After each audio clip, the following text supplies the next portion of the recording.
Since their early school days, every American learns about the food rationing during World War II. However, many do not realize that rationing and restrictions reach far further into the lives of the greatest generation.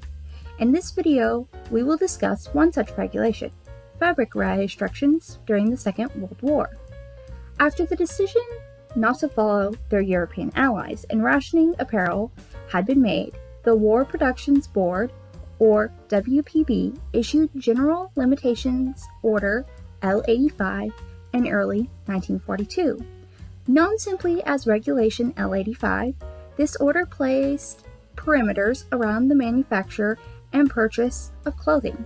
Though technically voluntary, these restrictions affected both men and women's clothing, with female attire bearing the brunt of the regulations. Women's dresses could only be made from 1 3/4 yards of fabric.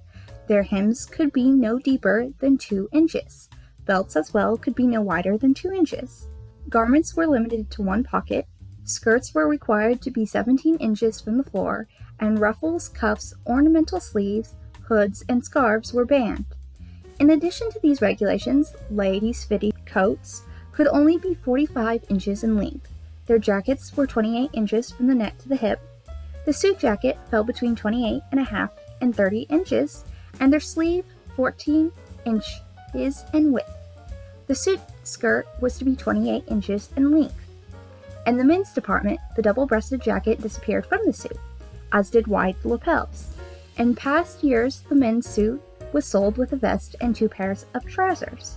During the war years, in an effort to cut consumer needs back 15%, men were only given the option to purchase suits with 1 pair of uncuffed pants. The suits were also sold without a vest. Conserving clothing was not only seen as a necessity, but as a duty. Homemade garments were encouraged so that clothing factories could focus on providing uniforms for the 1 million men and women in the armed forces. Wearing patch clothing became a badge of honor, and housewives, seamstresses, and tailors alike found ideas to make do and mend in popular literature. Sewists were encouraged to cut down clothing and make smaller garments for the younger in society. They repurposed old cloth by dyeing it different colors.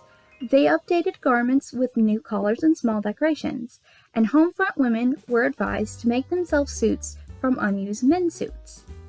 As fabric sales were cut 50% in 1944, the Red Cross, 4-H, universities, and public schools alike across the country began offering sewing classes. They set up in office buildings, school auditoriums, and churches from New York to California, running 3 or 4 classes a week. Sometimes each class lasted several hours.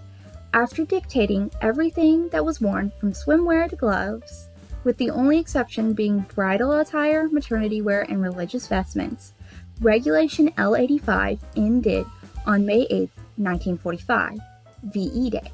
If you enjoyed this video, don't forget to like, subscribe, and comment.